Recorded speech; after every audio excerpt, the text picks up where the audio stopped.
il était question, Corinne m'a appelé pour qu'on travaille un peu sur certaines personnes, comment dire, qui sont un peu dans l'élite mondiale. Il y a plusieurs noms qui ressortent. On en a gardé quatre. Donc il y a George Soros, les Rothschild, Rockefeller et Coco, dis-moi. Et les Windsor, la famille Voilà, d'Angleterre. et la famille Voilà. Windsor. Voilà, famille d'Angleterre. Donc moi, j'en suis à Soros et Rothschild. Alors, il y a vraiment, vraiment beaucoup à dire. Donc, je vais essayer d'être assez succincte. J'ai pas l'habitude de parler, alors il faudra pas m'en tenir rigueur. Donc, je vais commencer avec Soros, donc, qui est un monsieur donc, qui est leader de la finance mondiale, qui est une des plus riches fortunes du monde. Il finance en gros toutes sortes d'entreprises à travers sa multinationale qui s'appelle l'Open Society Foundation. Alors, ce monsieur, il est né en Hongrie il y a 90 ans, donc en 1900, ouais, en quelle année j'ai ouais, en 1930, voilà. De son vrai nom, en fait, sa famille, et qui était juive, s'appelait Schwartz. Cette famille qui était aisée changea de nom en 1936 euh, euh, euh, pour 1944, quand la Hongrie a été sous domination allemande et quand elle a décidé donc de déporter les Juifs et de confisquer leurs biens par là même. Sa famille s'est faite passer pour chrétienne et il fut sous la protection d'un dignitaire fasciste hongrois qui a pris sous son aile ce fameux Georges devenu Soros. Et ce qu'il faut savoir, surtout, ce qui est impressionnant, c'est qu'à 15 ans, donc sous l'aile de son protecteur, il a participé à la des biens des Juifs de son pays. Et on le trouve hein, sur Internet, il le dit lui-même, il n'a jamais eu absolument aucun remords et ça ne l'a absolument gêné en rien. Alors, bon, pourquoi, ma foi, je ne sais pas. Enfin, ce qu'il faut savoir de ce monsieur-là, c'est qu'aujourd'hui, en fait, euh, il est quand même, à travers ces multinationales, il finance tout ce qui est immigré sur le sol européen et USA. Il favorise la montée du racisme, tout ce qui est anti-police. Il finance le CCIF en France, donc tout ce qui est lutte contre l'islamophobie. Il a financé la campagne d'Hillary Clinton. Il est très très proche de tout ce qui est Parti démocrate aux États-Unis. Euh, il finance à peu près tout ce qui peut participer à détruire les nations et qui peut provoquer le chaos sur tous les continents, notamment Amnesty, hein, parce qu'il faut savoir, ce que je vous dis, ça peut vous paraître énorme, mais bon, il faut connaître la base et quand on sait d'où tout ça sort, c'est pas vraiment étonnant. Il y a Amnesty International, le Parti démocrate, Human Rights Watch, la Ligue des droits de l'homme, Syriza, Podemos, LGBT, Antifa, qu'est-ce qu'il y a d'autre enfin, toutes ces associations ou toutes ces, comment, je sais pas comment on appelle ça, voilà.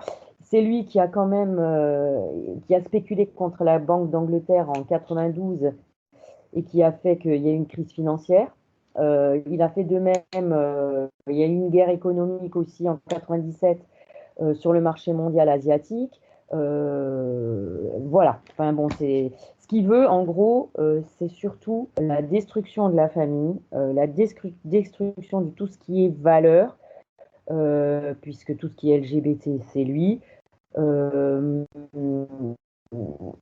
En gros, le concernant, c'est ça. Il y a, que j'ai trouvé assez drôle, enfin, si on veut. Le vice-président du Soros Fund Management, il s'appelle Mark Malloch Brown. Il est britannique et il est membre du comité directeur de l'Open Society Foundation. Il a travaillé notamment à la Banque mondiale, aux Nations Unies. Il est impliqué dans le programme pétrole contre nourriture. Il est membre du conseil de Smartmatic qui a été chargé des machines à voter des 16 États américains, dont 6 sont des États clés pour l'élection américaine. Et quand on sait comment ça s'est passé aux dernières élections, ça donne une petite idée. Donc voilà. Dans le choix des financements comment dire, de ces associations et compagnie, il y a quand même des trucs pédophiles, entre autres. Il y a bon tout ce qui est, ils financent tout ce qui est migration, notamment du Mexique vers les États-Unis, les Antifa, les Black Lives Matter, tout ce qui ont créé des émeutes aux États-Unis il n'y a pas si longtemps que ça. En fait, ce qu'il veut surtout au niveau du monde, c'est déstabiliser les pays, créer la division par la couleur de la peau, que ce soit les bords politiques. Et notamment, il a aussi une haine contre Israël. Et il refuse totalement l'idée de Dieu. Voilà. Sauf pour lui-même, peut-être. Parce que vu tout ce qu'il fait, c'est à se demander si en gros il ne veut pas prendre sa place. Mais voilà, moi c'est ce que j'ai trouvé sur lui.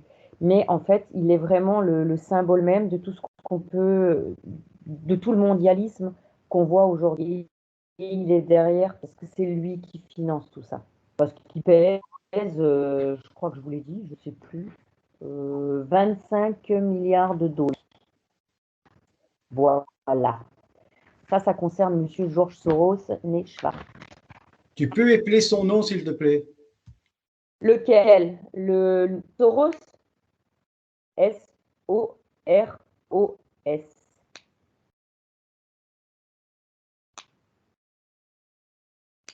Voilà.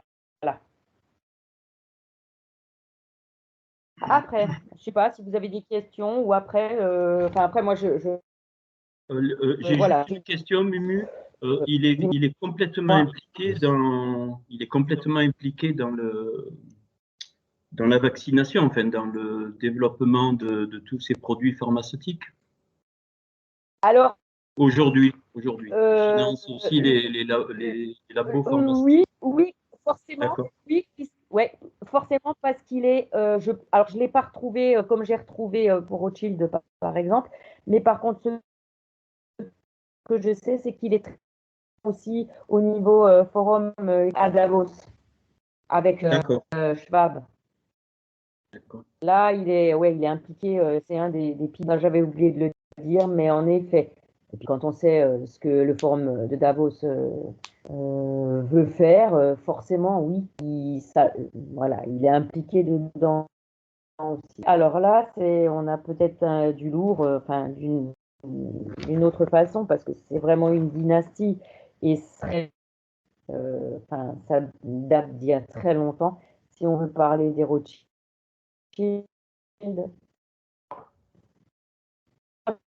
vais vous dire, bref, à la base de cette dynastie, ça concerne un monsieur qui s'appelle Amschel Mayer Rothschild. Son vrai nom, en fait, à la base, c'était Bauer, B-A-U-E-R. Ça a été changé en Rothschild parce que, en fait, ils habitaient à Francfort. Je te parle de ça, c'était. Merde, j'ai pas noté l'année. Ça date de 1700 et quelques. Sans doute. En fait, ils habitaient à Francfort dans un espèce de ghetto où les Juifs étaient vraiment mis à part. Ils ne pouvaient pas se mélanger. Et en fait, la maison où il habitait s'appelait Rothschild, qui veut dire bouclier, bouclier rouge. Bouclier Oui, ou blason, écu rouge. Écu rouge. Écu rouge. Voilà. Quelque chose Mais voilà. moi, j'avais appris il y a un moment que son vrai nom depuis le patriarche fondateur, Edmond, tout ça, c'était El-Hanan. Non? Amschel. Le patriarche des Rothschild, il y a, je sais pas, 2 siècles. Il me semblait que c'était son nom, dessin, c'était El-Shanan ouais, ou El-Hanan. Enfin. tout à fait. J'allais y venir. Ah, C'est-à-dire que je ne sais pas pardon, pour quelle excuse-moi. raison. Ouais, ouais. On trouve partout que en fait, il s'appelle Rothschild, mais que son nom c'était Bauer, mais son descend, il descend d'un certain Isaac Elchanan. Voilà. Voilà. Bon, bref, cela étant, après, on ne trouve pas plus loin, sauf que bon, moi j'ai quelques théories que j'avais trouvées, que je vous expliquerai après. Bon, donc ils sont nés donc à Francfort. Ce Hamschel, il est devenu orphelin à 12 ans. Il a été placé en apprentissage dans une compagnie bancaire à Hanovre, chez Jacob Oppenheim. Euh, j'ai cru comprendre, mais je ne sais pas si c'est vrai parce que je l'ai trouvé nulle part sauf sur une vidéo d'un rabbin juif qui est élevé à partir de ses 12 ans ou pris sous l'aile d'un rabbin. Il y a toute une histoire par rapport à ça, une histoire de vol d'enveloppe où il se serait accusé, en fin de compte, c'était pas lui, et il aurait quand même remboursé et qu'il aurait été béni par ce rabbin qui lui aurait dit à toi postérité et richesse, surtout. Je ne sais pas si c'est vrai, je l'ai trouvé nulle part sauf sur cette vidéo. Ma foi, en tout cas, il était bien orphelin à 12 ans. Bon, il a eu 5 fils qui sont devenus banquiers de 5 grandes villes. Francfort, Londres, Paris. Voilà, sont, ils sont devenus des rois, de toutes les têtes couronnées, et aussi ils ont uni. Si tu veux, l'histoire de cette famille est compliquée parce qu'en fait, ils ont vécu surtout de quoi? D'usure. C'était un peu ça. Tout ce qu'ils ont fait, c'était prêter de l'argent. Si on remonte encore plus loin, ils prêtaient de l'argent. Ils récupéraient de l'or contre de l'argent. Et c'est comme ça qu'ils ont fait plus ou moins leur fortune. Amchel, avec 12 banquiers qui ont mis leurs forces et richesses dans le but de dominer le monde. Ils ont choisi, d'ailleurs, qui s'appelle l'entente parfaite, pour fonder l'ordre des perfectionnistes, appelé plus tard l'ordre des Illuminati. Voilà. C'est une fusion entre l'empire financier, les Rothschild, et la richesse et la puissance de l'ordre militaire des Jésuites. Les Rothschild, ils sont devenus puissants en finançant. Ça a surtout commencé avec une grosse arnaque sous Napoléon. En faisant croire qu'il y avait une victoire que l'Angleterre a eu la victoire sur Napoléon, ce qui n'était pas le cas. Et il a réussi à faire sa fortune, a commencé à faire sa fortune en faisant main basse donc sur la noblesse en Angleterre. Et que donc le fameux roi Georges III, il est devenu endetté et il a été complètement soumis au Rothschild. C'est un peu commencé là. Après, ils ont été quand même à la base de tout ce qui est la révolution russe, la mise en place d'un système bancaire privé spécialisé dans l'usure, c'est ce que je vous ai dit. En 1913, c'est eux qui sont à l'origine de la Banque de réserve fédérale américaine, dont les autres richissimes personnes aux États-Unis ne voulaient pas. Notamment Astor, Guggenheim et Strauss. Pas de bol pour eux, ils sont morts pendant le naufrage du Titanic. C'est ainsi qu'ils ont donc pu mettre cette banque fédérale en place, qui n'est absolument pas une banque d'État. On croit bien au Rothschild. Ils ont en fait, tout part sur des manipulations de marché boursier pour augmenter leur richesse, d'où le crash d'ailleurs de 1929.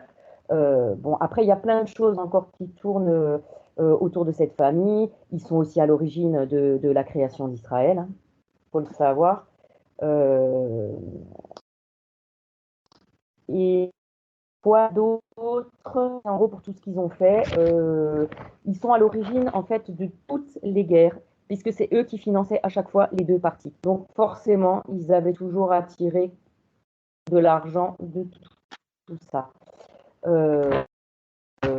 voilà. Après, ce qu'il faut voir, c'est que c'est une famille, ils ne se marient qu'entre eux, hein. Tous les Rothschild se marient avec des Rothschild, des cousins, des cousines. Le père a tout verrouillé pour que tout reste dans la famille avec ses fils et compagnie. Et encore aujourd'hui, donc c'est là où c'est un peu rigolo, enfin, si on veut, c'est là où je suis tombée ce matin. Ah ouais, il pèse, hein, je voulais dire quand même 500 milliards, je crois, 500 000 milliards de dollars. C'est ça, Coco? 1000 milliards, parce que moi j'ai mis 500 milliards, mais je crois que c'est 500 000 milliards de dollars, hein. Oui, c'est juste, c'est 500 Donc, 000 milliards de dollars. C'est la plus grosse fortune sur la Terre. Ils sont plus riches que les États. enfin, c'est eux qui détiennent quasiment tout. Et alors ce matin, quand j'ai continué un peu mes recherches, parce que bon, ça c'était pour un petit peu situer la famille, parce que bon, ça, là maintenant, je te dis pas, il y en a de partout dans le monde, hein, partout, partout. Ce matin, je suis tombée parce que je me suis dit, mais qu'est-ce qu'ils sont devenus tout ça aujourd'hui?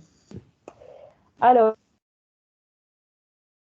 en fait, aujourd'hui, c'est eux qui vont,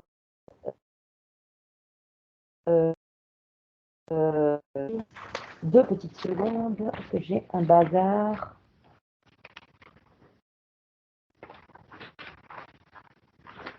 Je me suis fait une petite. En gros, euh, Vanguard et Black.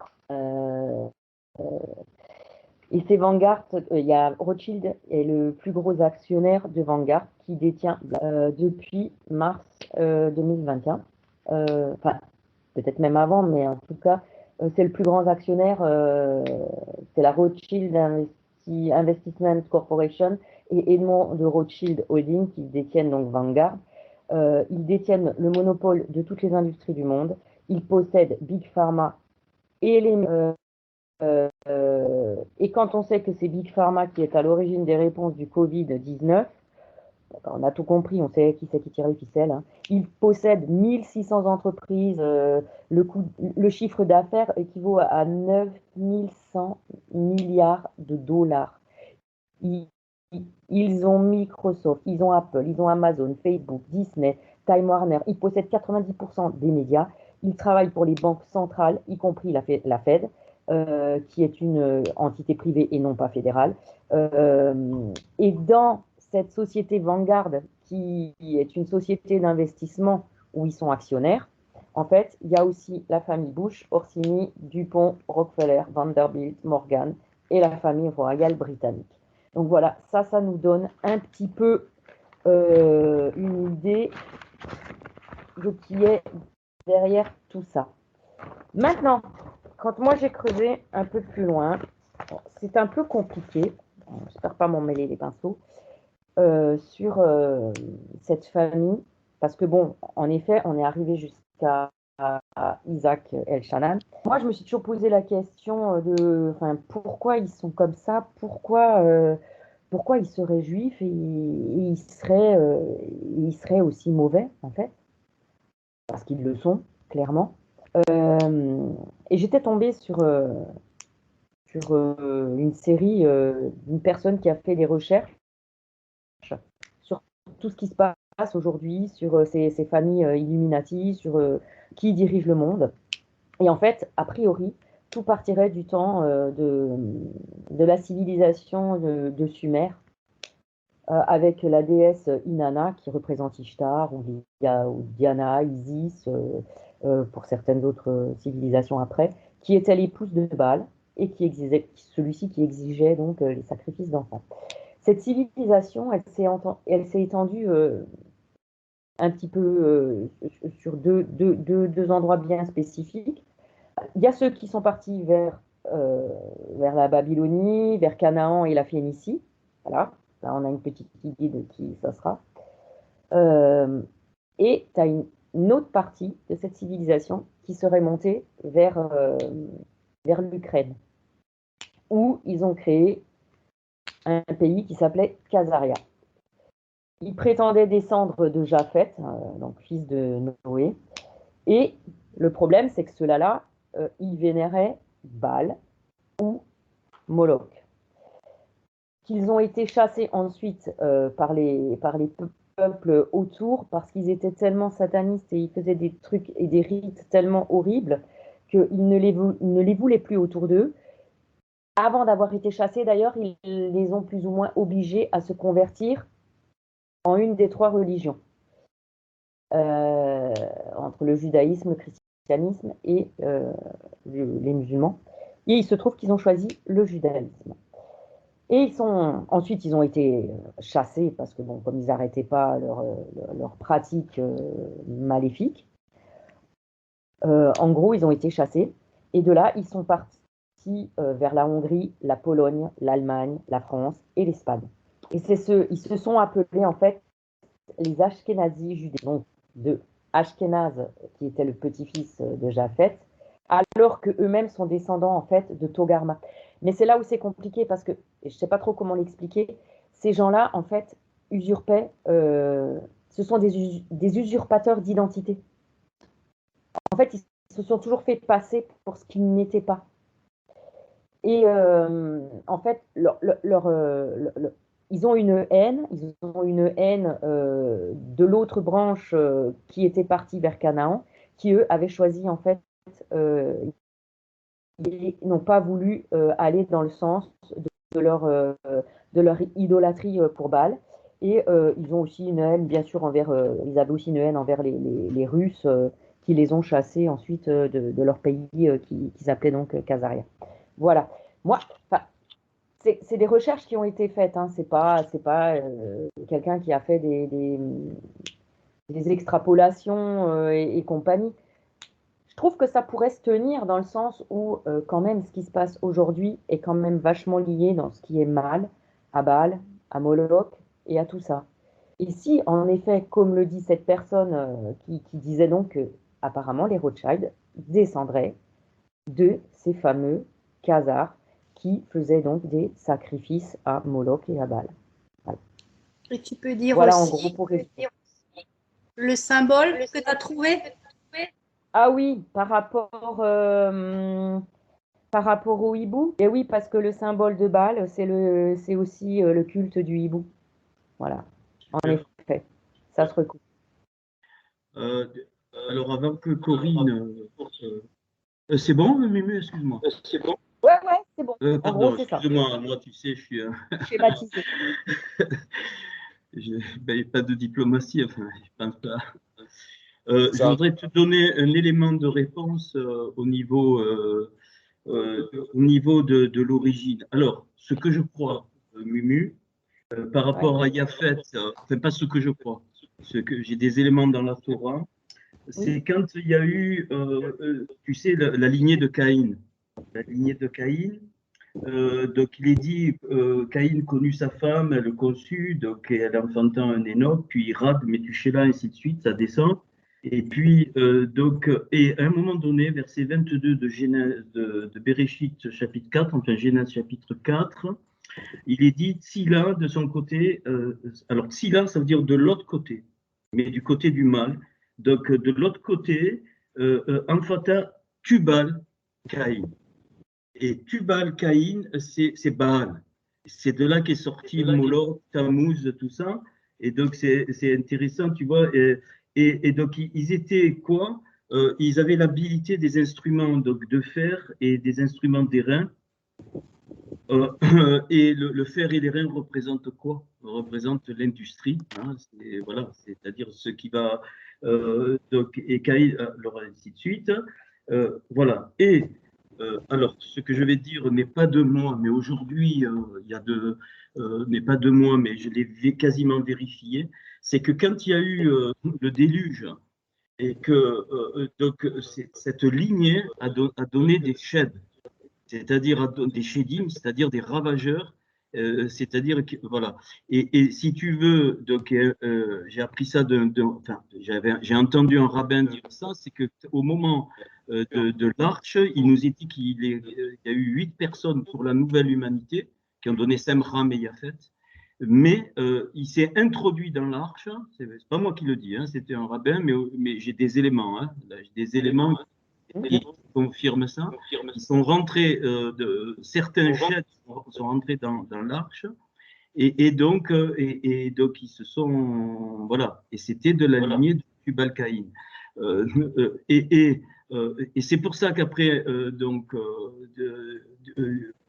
après, une fois qu'il y a eu le déluge, on voit Noé, tout ça, et ainsi de suite, mais que le mal s'est développé. Alors, je ne sais pas si c'est par Yafet, mais ça viendrait du fait que des sheds se sont cachés et ils sont sortis de. Et donc, spirituellement, c'est très clair. Hein. Cette lignée n'ont aucune.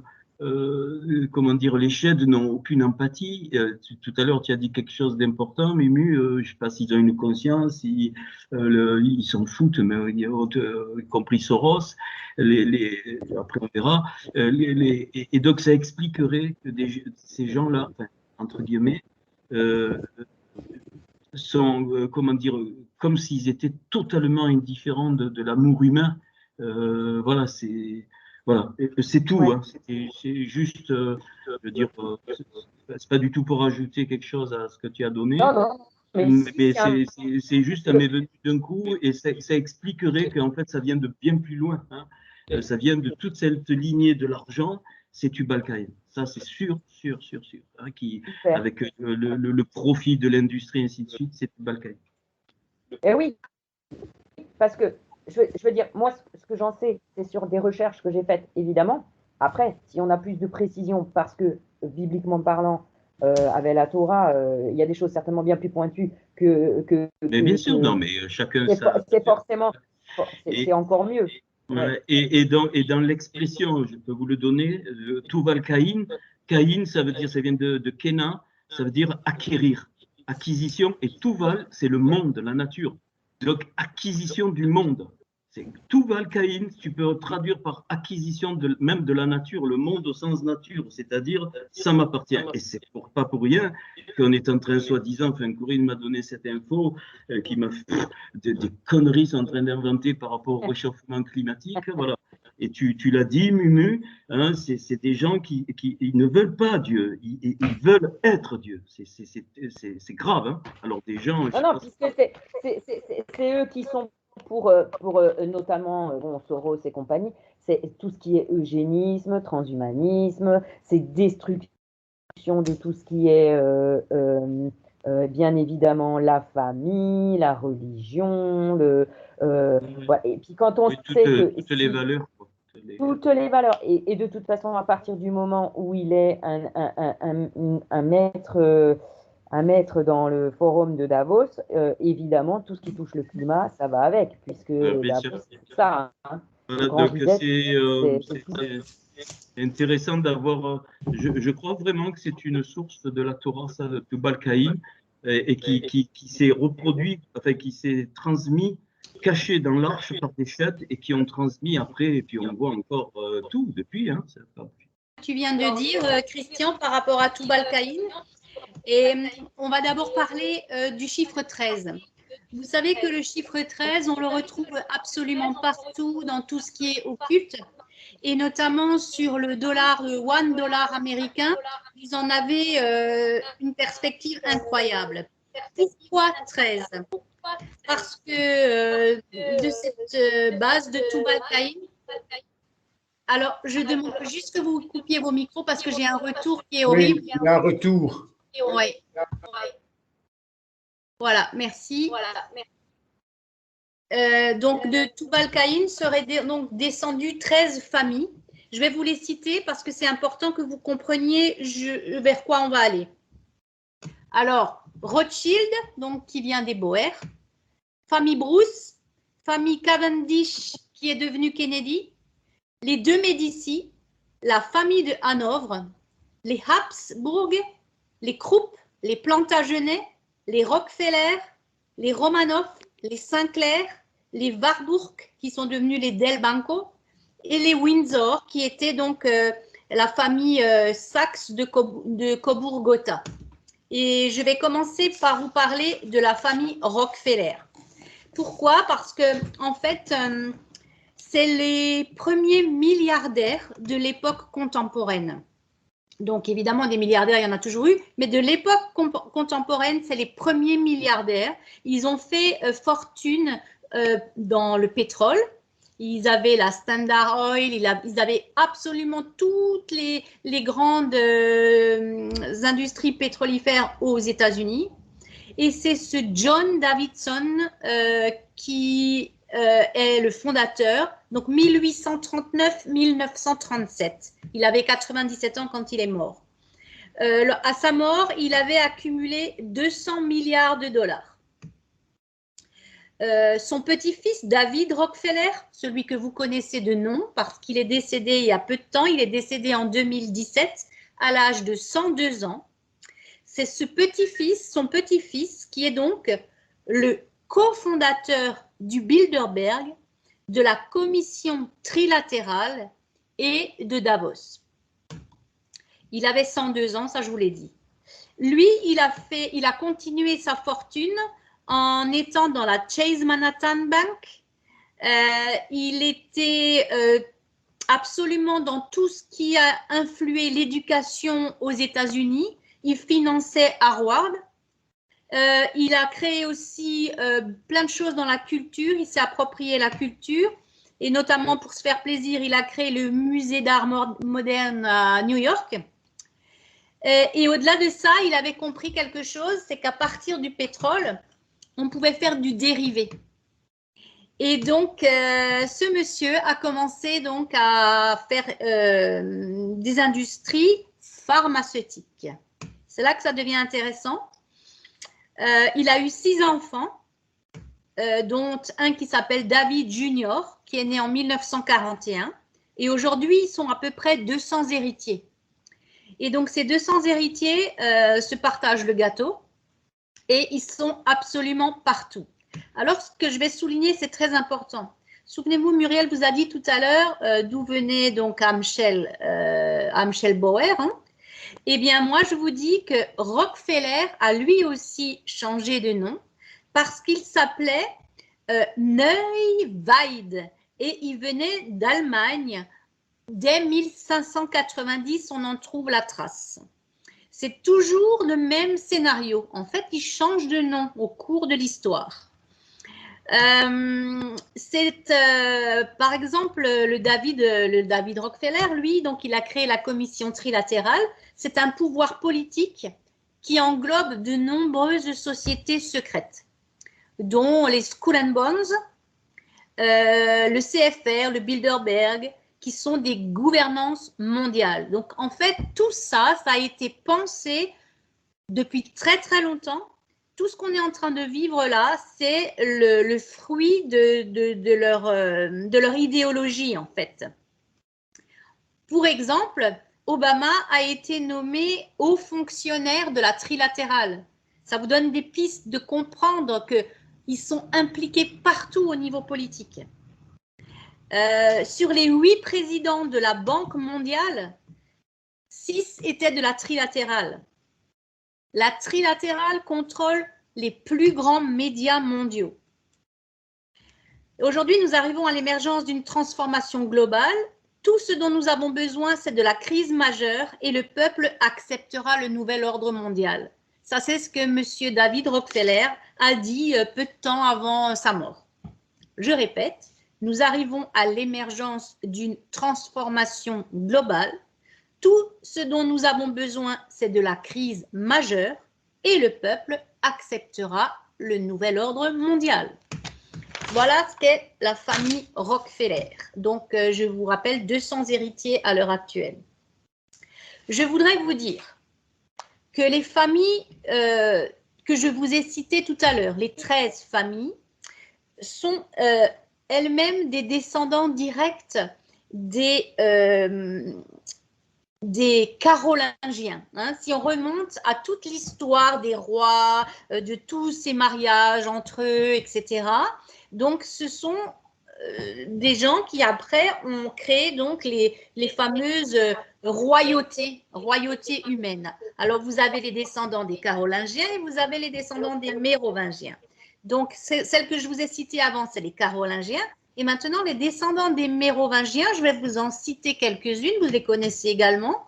Vous avez la famille Astor, les Dupont, les Onassis, les Bush, les Clinton. Et la plus puissante d'entre elles, les Rothschild. Muriel l'a dit tout à l'heure, 500 000 milliards de dollars. Et Coco, ceux que tu viens de citer, en fait, c'est ceux qui sont actionnaires chez Vanguard. Exactement ceux-là. Voilà, donc la boucle est bouclée. Maintenant, écoutez bien ce que je vais vous dire. Il existe 4 juridictions du monde qui n'appartiennent à aucun État, mais qui leur appartiennent à eux personnellement. Je vais vous les citer, vous allez être surpris. Il y a à nouveau un retour, si vous pouvez… Ouais, c'est moi. Ouais, Ça doit être moi. Oui. C'est parce que je voulais juste te dire avant, après je coupe parce que c'est toujours compliqué chez moi avec le micro. Bill Gates est un descendant aussi apparemment de Rockefeller. Oui, bah, ça ne m'étonnerait pas. Ouais, je l'ai vu dans la vidéo. Ok, parfait. Donc, les 4 juridictions mondiales qui n'appartiennent à aucun pays, mais qui leur appartiennent à eux, la Cité du Vatican, la City de Londres, la Réserve fédérale, qui est un territoire, et Washington, D.C., qui est aussi un territoire sur lequel, je vous rappelle, il y a la Maison-Blanche. Ça leur appartient. Ça n'appartient absolument pas aux États-Unis. Leurs outils. Qu'est-ce qu'ils utilisent comme outils? Lavage de cerveau, l'éducation, l'argent, la santé, les médias, la justice, les gouvernements et les institutions telles que l'ONU et l'OMS. Ça, c'est pour donc ces fameuses familles de ces descendances-là. Maintenant, on va aller parler de la famille royale d'Angleterre. Donc, si vous avez compris, elle fait partie des 13 premiers. La famille royale d'Angleterre est, je pense que ça, vous le savez, c'est de la descendance des Carolingiens, mais aussi donc de Marie Stuart, par des mariages très compliqués. Hein. Je ne vais pas vous les faire tous parce qu'on s'y perd, mais on sait qu'en 1701, il y a eu une succession de la couronne d'Angleterre aux membres protestants des ducs de Hanovre. Et je vous rappelle que Hanovre, qui est aussi le nom d'une famille, toujours des héritiers royaux, c'était une des familles que j'ai citées tout à l'heure. Donc, les ducs de Hanovre sont liés directement aux Stuart par Sophie. Et donc, celle-ci s'est mariée avec Ernest Auguste de Hanovre, qui lui, comment on va dire ça, il y avait vraiment une guerre entre catholiques et protestants. Et du coup, ils ont choisi d'être protestants. Bon. C'est pour ça qu'après, il y aura encore jusqu'à aujourd'hui, il y a la guerre avec l'Irlande. Donc, en 1714, donc, le roi de Grande-Bretagne, Georges Ier, qui est donc le fils de Sophie, par un jeu de mariage, épousera Victoria. Et en 1840, donc cette en 1840, Victoria, par un jeu de mariage, épousera Albert Saxe-Cobourg-Gotha. Albert Saxe-Cobourg-Gotha. Ça, c'est une lignée allemande. D'accord? Donc, cette lignée allemande va se marier avec la lignée anglaise. Ils vont aller vivre en Angleterre dans la maison royale. Et donc, ils vont porter ce nom de cette monarchie allemande jusqu'en 1901. Et en 1901, ils ont décidé de changer de nom et désormais, ils s'appelleront Windsor. Donc, vous voyez, c'est pas tellement vieux, hein? C'est 1901. Alors, Élisabeth II, la reine actuelle, en 1952, le 9 avril 1952, elle va officialiser ce nom et elle va proclamer que désormais, tous ses descendants seront appelés Windsor. Parce que son mari voulait qu'il s'appelle Mountbatten, parce que lui, c'était un Mountbatten, mais comment on va dire ça, le protocole n'a pas cédé, n'a pas voulu. Et donc, même si ce sont des femmes qui se marient avec des princes consorts, jamais le nom du prince consort ne sera pris, ça restera toujours des Windsor.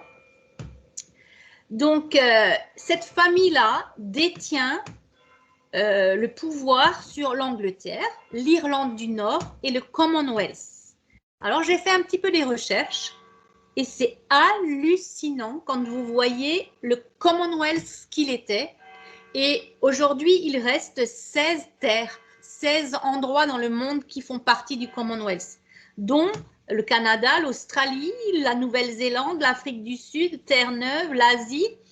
Hong Kong, c'est fini depuis quelques années seulement. L'Égypte, ils avaient la Palestine, ils avaient des colonies américaines, ils avaient la Birmanie. Aujourd'hui, il n'en reste que 16. Mais quand vous regardez la carte du monde, ils étaient absolument partout. Ils détenaient des îles partout. Il n'y a pas un continent où ils n'ont pas été, qui n'a pas été colonisé. La couronne d'Angleterre est la couronne la plus riche du monde. Je n'ai même pas pensé à vous chercher le montant de la fortune de la reine, mais c'est colossal. Bref, ça, j'ai dit. Alors, depuis 1707, depuis donc Frédéric de Hanovre, on a trace de leur appartenance à la franc-maçonnerie. On peut dire que c'était peut-être le premier franc-maçon. En tout cas, c'est la trace du premier franc-maçon dans la famille royale d'Angleterre, donc en 1707. Ils font donc partie de la confrérie dite du serpent. Et c'est donc de cette confrérie que doit s'établir son règne mondial qui appartiendra à la lignée des Windsor. Alors, c'est quand même incroyable. On va parler un peu de William. William, le fils de Diana et de Charles, donc le premier héritier après son père. Si Charles n'est pas roi, ce sera directement William qui sera roi. Donc, William, attendez voir.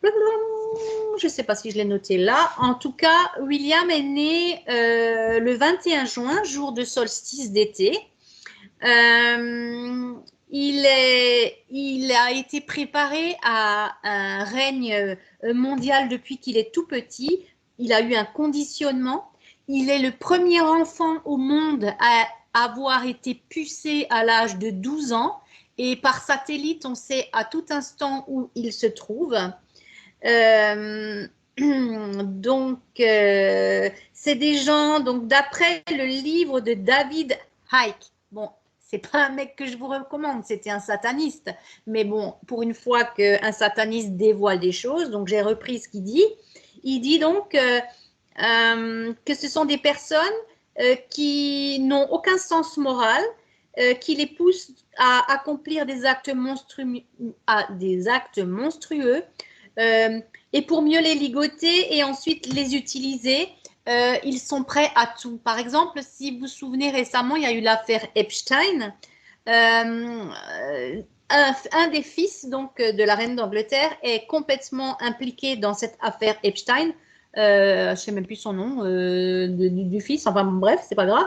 Donc en fait, ce sont des gens, ils sont impliqués dans tout ce qui est pédocriminalité, ils sont dans tous les réseaux pédophiles, satanistes, etc. Ça ne les effraie pas du tout. Ils pratiquent la magie, donc ils sont cruels, ils font des actes pervers et démoniaques. Et donc, ce monsieur fameux David Icke, qui s'y connaît apparemment en sorcellerie, disent qu'ils sont utilisés pour abaisser le taux vibratoire de la Terre. Voilà, bon, ça vaut ce que ça vaut. Alors, ce que je voudrais vous dire aussi, c'est que pendant la guerre de 40, le roi George, qui plus tard va abdiquer, avait rencontré Hitler et il était bien copain avec Hitler. Et ça lui a valu quasiment son trône, hein, puisque ensuite ça a été très très controversé. Et puis finalement, il abdiquera parce qu'il va épouser une roturière, etc. Et que c'était pas encore dans les mœurs à l'époque. Voilà. Donc ça, c'était vraiment pour vous parler de cette grande famille. Et ce qui est très important de comprendre dans ce que Muriel vous a raconté, dans ce que moi je viens de vous citer, c'est que tout part de ces 13 familles de base qui sont des êtres monstrueux, pervers, peut-être des sheds, comme le dit, des shedim, comme le dit Christian, et qui ne sont absolument pas là pour créer quoi que ce soit de bien sur la terre. Ils ne sont là que pour s'entraider entre eux et pour faire que cette gouvernance mondiale ait lieu. Et c'est leur but final. Le but final, c'est d'anéantir l'idée même que Dieu puisse exister et de faire leur monde à eux, leur règne à eux. Et ce qui est incroyable, c'est qu'au travers de l'histoire, c'est quelque chose qui s'est perpétué pour arriver jusqu'à nous et pour qu'aujourd'hui, on puisse vivre ce qu'ils appellent le nouvel ordre mondial. Et moi, vraiment, je crois fermement qu'on est dedans. On y est fermement. On est entré dans ce verrouillage complet. Et ce dont a parlé Rockefeller quand il disait que c'est la crise majeure qui fera que le peuple acceptera le nouvel ordre mondial.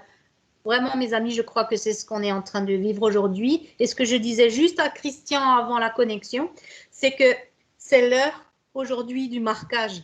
Souvenez-vous de l'intervention que je vous ai faite il y a quelques semaines où je vous parlais de la marque.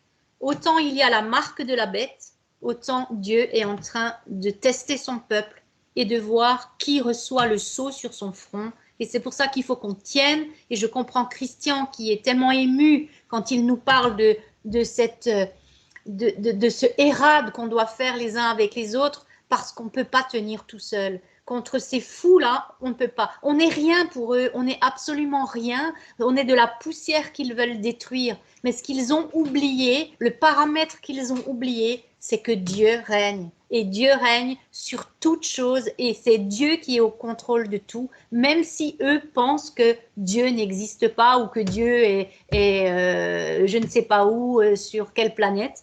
Mais c'est pas grave, nous on sait que Dieu est là, il est avec nous, il est pour nous, il est en nous. Et c'est vraiment ce que je voulais vous donner ce soir, c'est faut pas le voir comme quelque chose de pesant. Ok, tout ça c'est fait pour qu'on soit écrabouillé, mais au final, le Seigneur va intervenir et il va les écraser, il va les écrabouiller. Voilà. Daniel et Corinne nous ont partagé ce qu'elles ont cherché, qu'elles ont trouvé et qu'elles nous ont donné. Je nous regardais un peu tous là et je me dis mais on est petit en fait. On est petit, on est faible, on est peu de force. Mais j'ai une bonne nouvelle. Alors, je vais vous lire quelque chose. C'est, on peut prendre Apocalypse 3 à partir du verset 7. Si vous êtes OK, j'y vais. Alors, et à l'ange de l'assemblée qui est à Philadelphie, écrit, voici ce que dit le Saint, le véritable, celui qui a la clé de David, celui qui ouvre et nul ne fermera, qui ferme et nul n'ouvrira. Je connais tes œuvres. Voici, j'ai mis devant toi une porte ouverte que personne ne peut fermer, car tu as peu de force. Tu as gardé ma parole et tu n'as pas renié mon nom. Voici, je donne de ceux de la synagogue de Satan qui se disent être juifs. Et ils ne le sont pas, mais ils mentent. Voici, je les ferai venir se prosterner devant. Je les ferai venir se prosterner devant tes pieds. Et ils connaîtront que moi je t'ai aimé parce que tu as gardé la parole de ma patience. Moi aussi je te garderai de l'heure de l'épreuve qui va venir sur la terre habitée tout entière, pour éprouver ceux qui habitent sur la terre. Je viens bientôt, tiens ferme ce que tu as, afin que personne ne prenne ta couronne. Voilà. j'avais pas tout le verset au départ. Et puis en écoutant tout ça, je me dis, bah tiens, voilà notre bonne nouvelle à nous, qui sommes là et qui entendons toutes ces choses. Mais ce que je veux partager surtout, c'est une question de... En début de semaine, j'ai été travailler sur le fait que le Seigneur a la clé pour ouvrir les portes. Il peut ouvrir des portes et il peut fermer des portes. Et je me suis posé la question, je me suis dit, mais comment il ouvre les portes? Donc, il a une multitude de manières d'ouvrir des portes et de fermer. Mais le Seigneur peut passer à travers nous. Il peut passer à travers certaines personnes pour ouvrir des portes. Et il peut passer à travers certaines personnes pour en fermer. Et nous, on a une responsabilité, c'est de savoir, mais qui on est? Est-ce qu'on est utilisé pour ouvrir des portes ou est-ce qu'on est utilisé pour en fermer? Quand on apprend à discerner cela, eh ben, nos prières, nos pensées, nos cœurs vont se diriger pour avoir un effet plus tranchant. Le tout, c'est pas de savoir ouvrir une porte, c'est pas nous qui ouvrons quoi que ce soit, d'ouvrir ou de fermer, mais c'est de travailler en commun. Et là, maintenant, je veux prendre l'exemple de Moïse avec Aaron et Hur. Moïse, à ce moment-là, quand il s'est mis à prier et que Aaron et Hur sont venus pour tenir ses mains, Moïse était celui qui ouvrait la porte. Il était en train d'intercéder et il ouvrait dans les cieux une porte. Et Josué, qui lui était en bas, était celui qui à ce moment-là était servi pour fermer une porte. Il était utilisé, pour fermer une porte. Et il était dans le combat. Et en combattant et en détruisant Amalek, il était en train de fermer une porte. Là où je veux en venir, c'est que quand on se réunit pour prier, pour intercéder, chacun on a une identité, chacun on a un rôle à jouer. Il y en a qui vont intercéder, qui vont prier pour ouvrir les cieux, pour ouvrir une porte. Enfin, quand je dis qu'ils vont être utilisés, c'est le Seigneur qui va le faire, parce que c'est lui qui a la clé. Et il y en a d'autres qui vont combattre sur le terrain. Je sais qu'il y a Thierry, il y a Bertrand qui ont été pour... ils ont été pour... comment dire? Pour manifester. Eux, ils ont été des Josué à ce moment-là. Ils ont été comme Josué pour fermer des portes. Leur présence dans la foule a été fermer la porte. Et je sais que derrière, il y en a qui sont là et qui intercèdent, qui prient justement pour que dans le ciel, ça soit ouvert. Et chacun d'entre nous, on a ce rôle-là. On a peu de force. Je nous voyais, on est quoi? On est à 11, 12. On est tout petit devant tout ce qui a été nommé, devant ces hommes riches, ces puissances, ces autorités. Mais on a quelque chose, c'est qu'on a tout pleinement en Jésus-Christ, en Yeshua. On a tout pleinement parce qu'il est au-dessus de toute autorité, au-dessus de toute domination. Et voilà, c'était sur mon cœur. Il y a autre chose, il y a le chiffre 4 qui est venu. Je me dis, mais en pensant aux portes, qui ouvrent des portes, qui ferment des portes, je me dis, mais en ouvrant une porte, on ouvre une porte, mais automatiquement, quand tu ouvres une porte, ça en ferme une. Quand Moïse était en train d'intercéder, il ouvrait une porte, il fallait qu'il y ait le combat en bas. Au niveau terrestre, il fallait qu'il y ait le combat pour que la porte soit fermée. Et du coup, j'ai demandé à Christian, qu'est-ce qu'il peut me dire sur le chiffre 4? Il me dit que le chiffre 4, c'est la lettre Dalet. Et la lettre Dalet, en fait, c'est une porte. Et moi, j'ai dit, waouh, génial, en fait, ça se rejoint. Parce qu'en fait, ça va par paire, ouvrir, fermer, fermer, ouvrir. Quand il ouvre une porte que nul ne peut fermer, automatiquement, il y en a une autre qui se ferme. Et inversement, quand il ferme une porte que nul ne peut ouvrir, automatiquement, il y en a une qui... Enfin, voilà, ça suit son cours.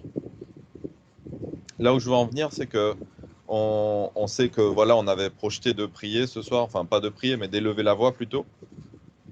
Tout le monde ne peut pas combattre. tout le monde ne va pas sur le terrain. Tout le monde ne peut pas ouvrir des portes.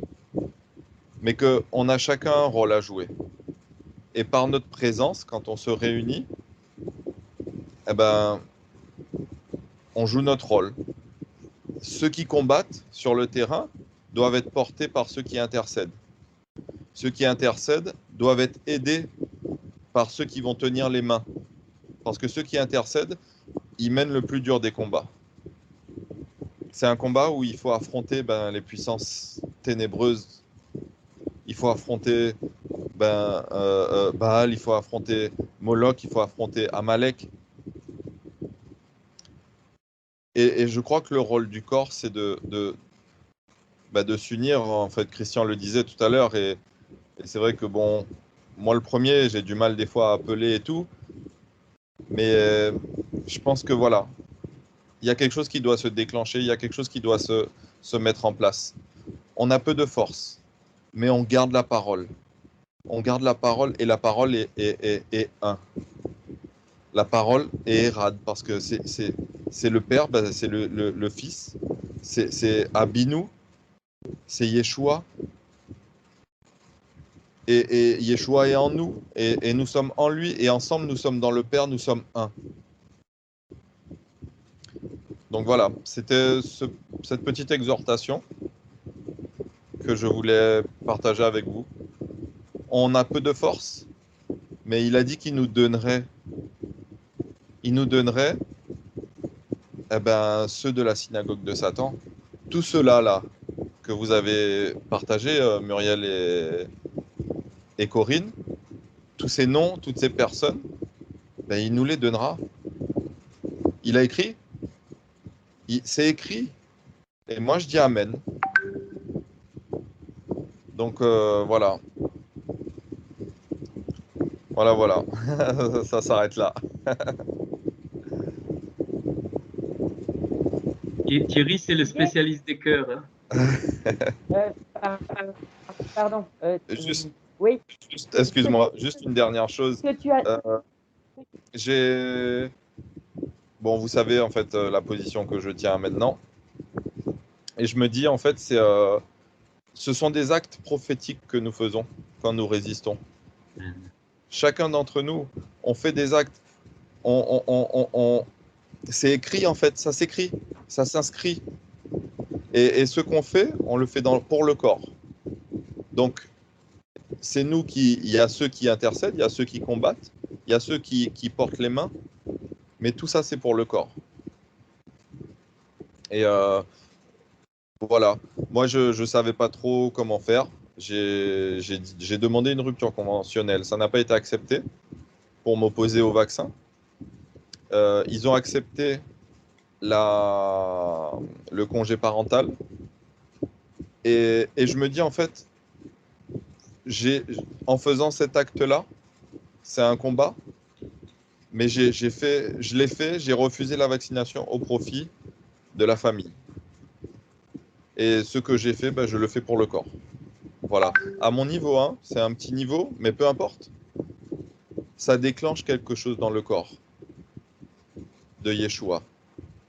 Donc, je veux ce soir vous encourager, chacun d'entre vous, peu importe le niveau, peu importe la hauteur, peu importe la largeur, peu importe la profondeur.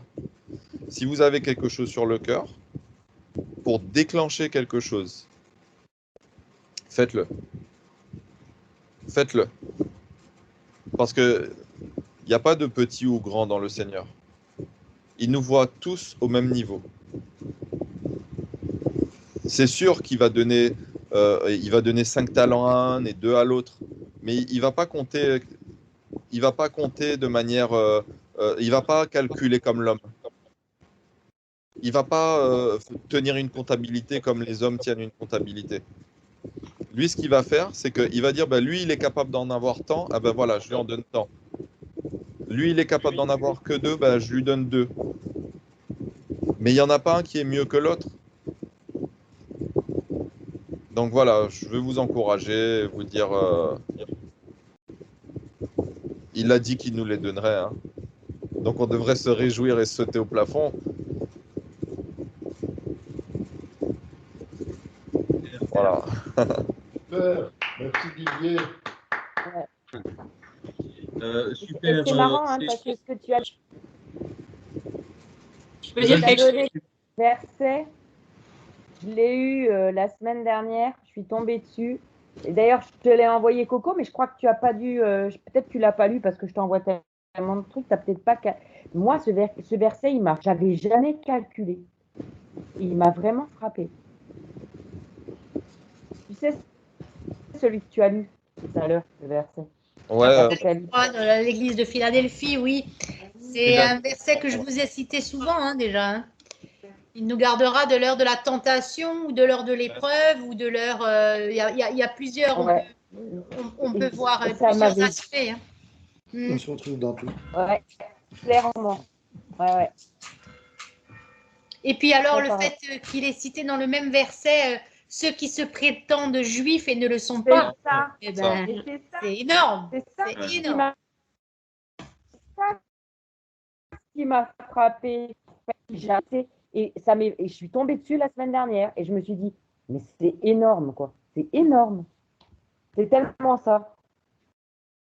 ouais. Et En fait, ce qui se passe juste aujourd'hui. dire, en fait, quand il l'ouvre, c'est associé à la croix. Quand il l'ouvre, c'est associé à la croix. Nous, qu'est-ce qu'on doit comprendre dans ça? On doit comprendre qu'en fait, Yeshua, il a ouvert une porte en donnant sa vie à la croix. Et nous, on doit comprendre aussi qu'on doit apprendre à mourir. Pardon, pas à mourir, mais à le laisser mourir en nous. À le laisser faire son œuvre en nous. Et nous, quand nous résistons, ça pose problème. Ça pose problème. Mais il faut s'abandonner. C'est pas facile de s'abandonner. C'est pas facile d'accepter. C'est pas facile de le laisser faire parce que la chair, elle crie, elle veut pas mourir. Mais plus on meurt, plus on vit. Je peux dire quelque chose? Oui. Oui, Esther, ouais. En fait, ça m'a super encouragé ce que tu as dit, Didier, parce que par rapport quand Christian ou Corinne ou d'autres disent des choses sur Moloch, Tammuz, ça me paraît tellement énorme, je me sens, comment dire, je sais pas quoi faire avec tout ça, quoi. C'est comme si on me donnait un paquet qui est trop lourd à porter pour moi. Et le fait que tu parles de manifester, c'est aussi une forme de fermer les portes. Et ben, ça me rassure, ça me fait un baume au cœur, quoi, parce que j'ai eu à cœur la semaine dernière de commencer à manifester. Je vais continuer. Et j'ai été poussée par une amie à le faire et j'avais pas perçu que ça pouvait être aussi en lien avec ce qu'on faisait ensemble et ça me booste, quoi. J'ai hâte d'écrire une pancarte avec dessus fausse pandémie, vraie dictature d'un côté et sur l'autre côté préservons l'humanité dans le sens ce que dit Christian, les êtres adamiques, tout ça, et abat les masques. Donc ça aussi ce serait double sens. Donc dans le sens, bon, les masques, on n'en veut pas, mais surtout que la vérité sorte, quoi, que les masques tombent, que Satan soit dévoilé. Faut bien comprendre que tout le monde va pas aller manifester.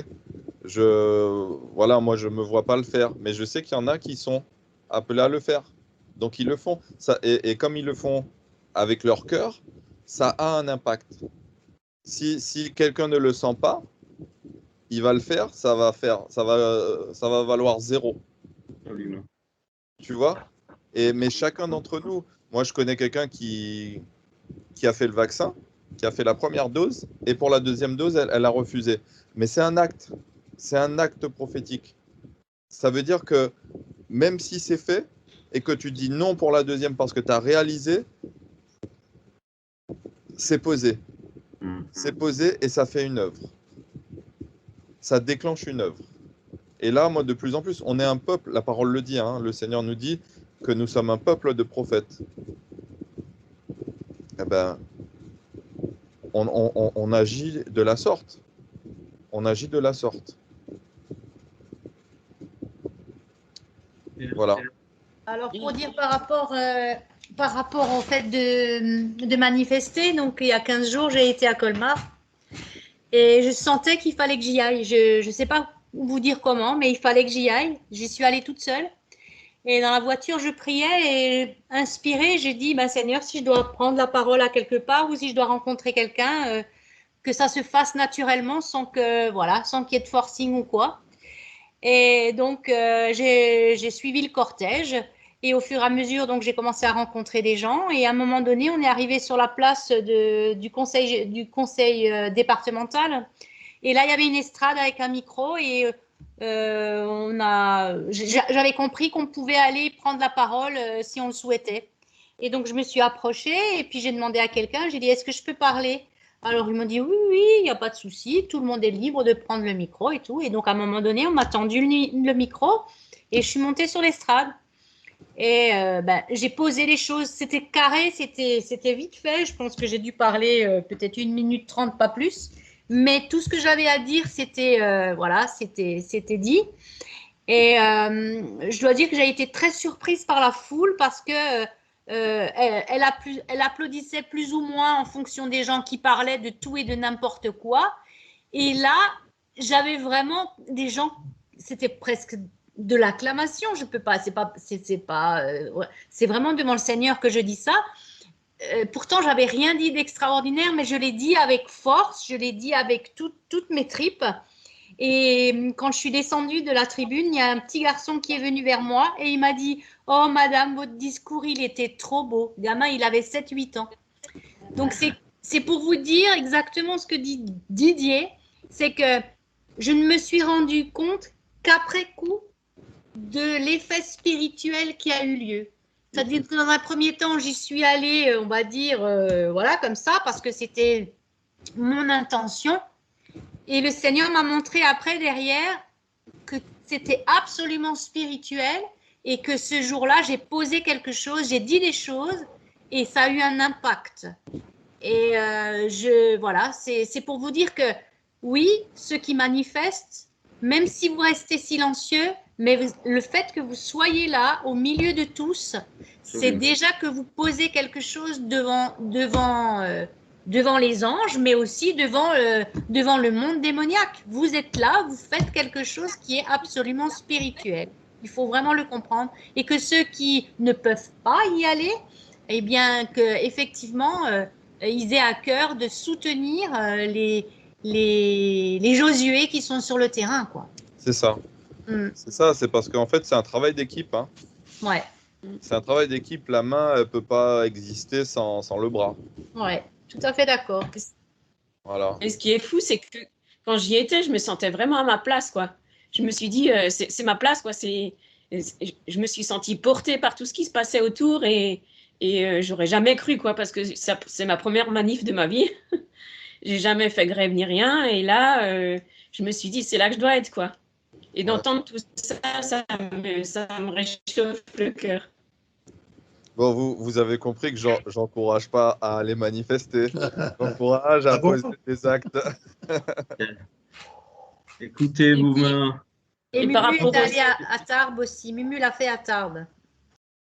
Par rapport aux actes aussi, en fait, je ne sais pas où ça va me mener. Je ne sais pas du tout où je vais. Je pense que... Mais en fait, je suis en train de faire un stage dans une chèvrerie. Et en fait, ça fait quelques années que j'ai à cœur de faire ça. Je ne sais pas si je vais entrer dans ce boulot ou pas, mais voilà, je me dis peut-être que le Seigneur a un rôle à jouer, enfin, me prépare une place quelque part. Voilà, je ne sais pas. Je ne sais pas du tout. Mais j'ai lancé une première pierre, en fait. Et ce n'est pas évident pour moi parce que mon mari, il me boude. Il ne veut pas renoncer à la vie de confort qu'on a parce que forcément, la paye va fondre comme neige au soleil. Voilà. Et donc, ça suppose plein de choses dans la famille, quoi. Il n'est pas prêt à ça. Donc, c'est difficile. Je ne sais pas si je vais aller jusqu'au bout. Je ne sais pas du tout où je vais. Mais je me sens tellement bien. Voilà, je suis fatiguée, mais c'est génial ce que je vis, quoi. Et en plus, j'ai pu parler avec les gens qui tiennent la chèvrerie, on a pu parler de plein de choses concernant les vaccinations et tout ça, et même de choses bibliques, et ça m'a vraiment réjoui, quoi. Ça s'est fait tout seul. En fait, je suis allée un jour au marché voir une amie qui avait un stand, et je suis tombée sur ce chevrier, et je lui ai demandé si je peux faire un stage. Comme ça, c'est sorti tout seul, alors que je ne l'avais pas du tout prévu. Et ça s'est fait très vite. En 2 semaines, j'étais là-bas. On est en train de rentrer dans la vraie dimension du corps, et c'est ça le corps. Il n'y a personne qui dit à l'autre ce qu'il doit faire et ce qu'il ne devrait pas faire, ça c'est la religion, mais non. Et Didier l'a très très bien exprimé, c'est magnifique, c'est ça une armée. Il y en a qui sont derrière, il y en a qui font la bouffe, il y en a qui soignent, il y en a qui sont devant, il y en a... Et ça, c'est là vraiment, même si j'entendais parler, je dis, mais on dirait moi qui parle, c'est pas possible, des trucs, mais tous, hein. Il y a des guerriers, des guerrières, je sais pas, je trouve pas les mots. Et ça me fait comme un papa, j'en sais rien. Vous m'avez mis une joie incroyable. Mais c'est exactement ça. L'échange de Mumu particulier, l'échange de Corinne particulier, de Didier particulier, témoignage particulier. Bon, il faut reconnaître qu'on est tous plus ou moins originaux. Hein. Mais c'est ça qui fait la beauté. Et même ceux qui apparemment, entre guillemets, font rien, et alors? Et ça, je tiens à ça. Chacun à sa place. J'ai beaucoup aimé Esther, ben, elle s'est sentie à sa place. Corinne, quand elle est allée parler, pareil. Mumu aussi, je sais pas. Bertrand, voilà. Moi, quand des fois je mets la révolution dans un endroit, bon, à petit niveau, je suis jamais allé encore dans une manif. Peut-être ça va m'arriver, je sais pas. Non, mais demain je vais rencontrer Richard. Mais chacun a sa place dans le corps. Point final. Et ça, et même ce soir, on va voir, ouais, si je pense qu'on aura un peu de temps dans la prière, même si vous dites rien, vous restez. La présence, vous écoutez, il faut avoir aucune peur, comme je pense à Esther qui dit, bon, que Corinne nous parle de Moloch, Astarté, tout ça. Mais je ris, Hachem, il fait petit. Qu'est-ce que c'est Moloch, Astarté? Qu'est-ce que c'est ces 500 milliards de poussière? Il dit, viens, toi, je vais te régler ton compte. Tu as beau avoir possédé le monde entier. C'est moi, Hachem. Et ça, c'est la merveille de la parole. Voilà, alors on coupe nos micros. Alors, juste, avant de peut-être de passer un moment, ça résonne, hein, il faudrait couper les micros. Vous prenez le fichier que je vous ai envoyé, et juste on va aller un petit peu pour couper bien vos micros. Ouais, mais j'y arrive pas, ça bloque. Ben, c'est pas grave, reste quand même. Reste, voilà. Donc, vous allez voir. Donc, vous prenez ceux qui ne l'ont pas, ben, vous écoutez, mais sans le fichier, ça va être difficile. Alors, si on reprend, et peut-être que tout à l'heure, chacun de nous, vous préparez dans le psaume 69 et 70, peut-être à prononcer des choses du psaume. Hein, voilà. Alors, si je reprends un petit peu, je vais aller light. Hein, si je reprends un petit peu donc, le fichier. Donc, on va sur la fameuse, ce que j'ai trouvé, que maintenant vous avez la forme d'une croix en bas à gauche, la croix là, où on avait trouvé donc Mekeren, Méphéres. Donc, Mekeren, c'est des cornes des buffles, ou fendus, c'est pareil, ou on peut dire donc cornu et fendu. Donc, on a vu que là, c'était le nom de l'individu. Je ne veux pas le prononcer, donc on a compris Mekeren, hein, et donc Méphéris. Donc, vous le voyez donc en bas. OK. Eh bien, là, dans la colonne 8, dans la colonne 8, ce que j'ai encadré en rouge, tu trouves le message. Donc, Ren, Lechol, Dam, Resou. Alors, Rem, c'est les deux premières lettres. Donc, vous notez peut-être. Donc, les rôles, 3 lettres. Dam, Ressou. Donc, le mot à mot, c'est E, Rem, M. Donc, E pour la voix, les rôles pour la voix. Dam, le sang, refuge. Traduction, ces gens-là, c'est pour eux, la voix du sang est un refuge. Ça croise donc Macron et Paris. Croise là ce que vous voyez en bas de la croix.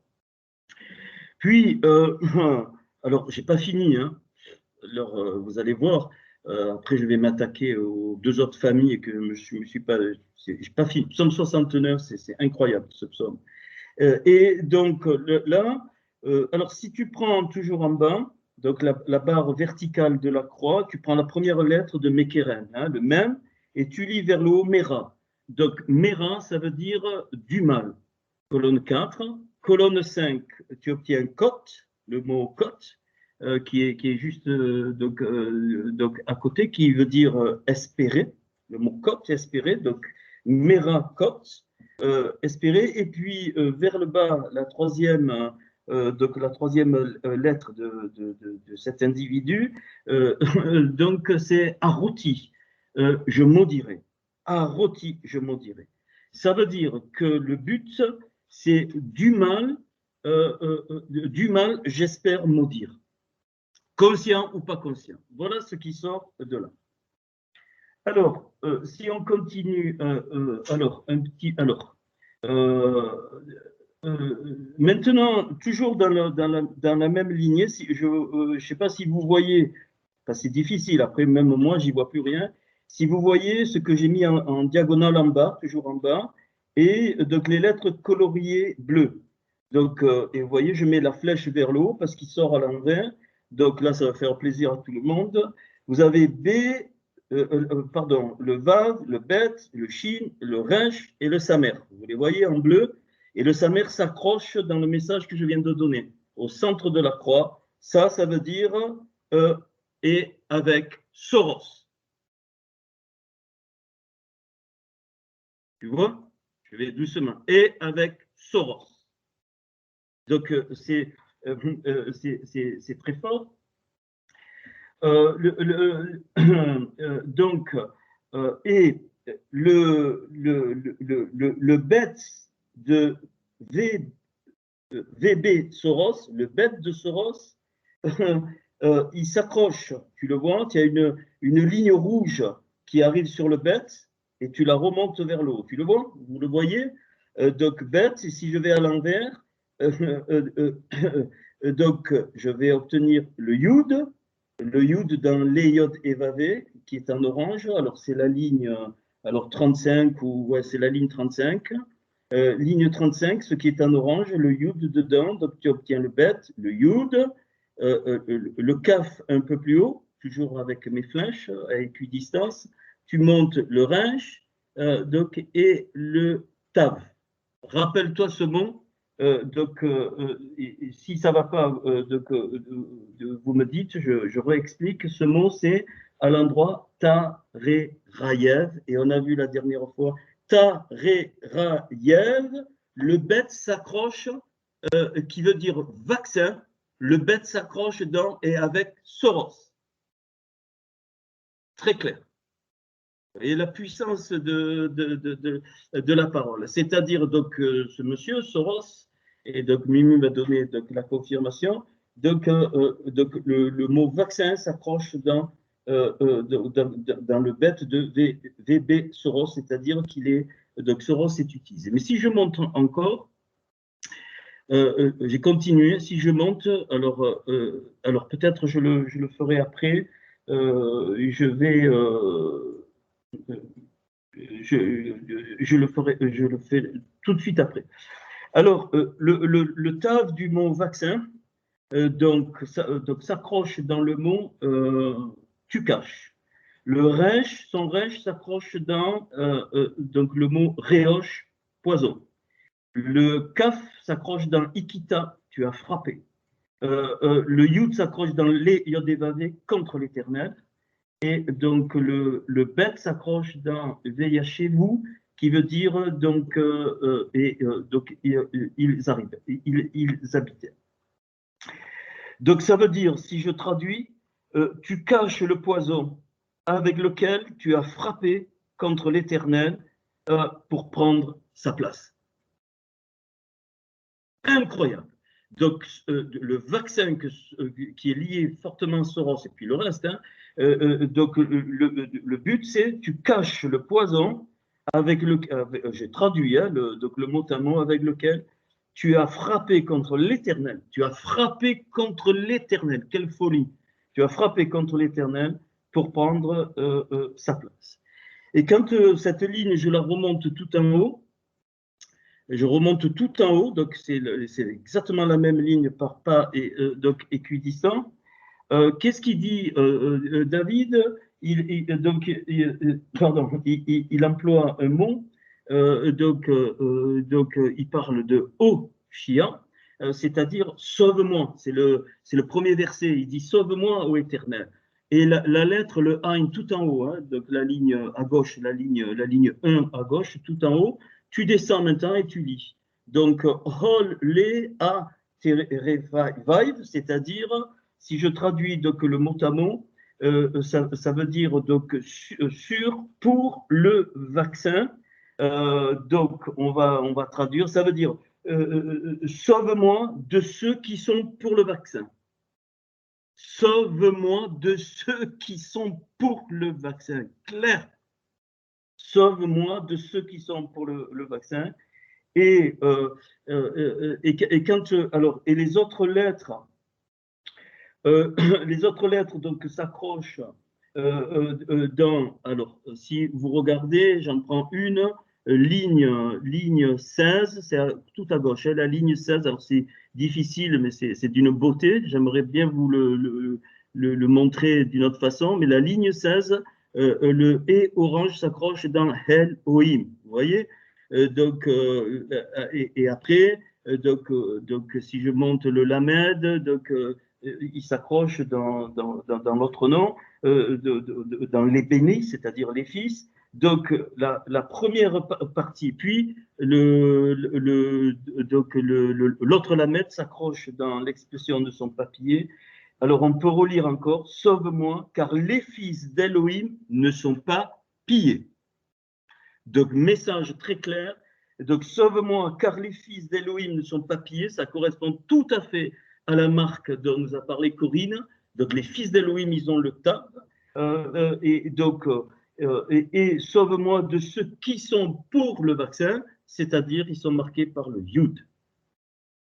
Voilà, c'est tout. Alors, je ne vais pas tout faire, hein, sinon j'en ai pour en plus par. Bon, dites-moi si ça va, même si vous ne comprenez pas tout, ce n'est pas grave, hein, c'est juste de comprendre le message qu'il y a derrière. Puis, alors, donc, en haut de la croix, vous voyez, dans la partie verticale, il y a un « et » qui est grisé, d'accord? Vous allez à droite sur les flèches, puis vous tombez sur la flèche, le même encadré en grisé en montant à droite, le même encadré en grisé, encadré rouge. Vous le voyez? Donc le hé, le même, je continue, pardon. Le même, je continue sur la même lancée de Lamed, qui est en ligne 23 à droite, et puis le Kaf qui est en ligne 20 donc à droite, c'est-à-dire le et qu'on a dit, donc eux, ils veulent du sang, hein, ce qu'on a dit tout à l'heure, ce et là, c'est à Moloch. Là, ce qu'on vient de faire à Moloch. Donc c'est clair, hein, donc c'est très clair. Mais ce même, regardez la beauté, donc le même qui est encadré en rouge, donc au centre, et le même que le mot qui est sorti, qui vient du hibou, le ramassi. Vous voyez le même, et que donc le même encadré en rouge, vous prenez la flèche rouge et vous allez dans le ret, dans la barre centrale de la croix, encore une fois, et vous remontez ramassi, c'est-à-dire violence, ma violence. Incroyable. Donc, puis, regardez le mot Amolok. apparaît alors sur la ligne 28 au centre par code de 7. Presque à la main, tu peux le voir. Le premier hé est grisé. Après, j'ai mis double barre grisée. Le premier hé, tu sautes 7 lettres, tu obtiens le mem. Tu sautes 7 lettres, tu obtiens le lamed. Et tu sautes 7 lettres, tu obtiens le kaf, donc amolok. Et, alors là, Corinne, elle va jubiler. Au centre, alors j'ai pas le temps, mais au centre, vous voyez le P en rouge. Il est pile au centre de amolok. Et vous savez ce qui apparaît là? Regardez là, sur le vertical, en bas, le guimel, le guimel qui est dans le psaume 70, mais je ne l'ai pas mis, mais vous me faites compte, guimel, resh, aleph, P, centré sur Moloch, nous en-haut, le graphème.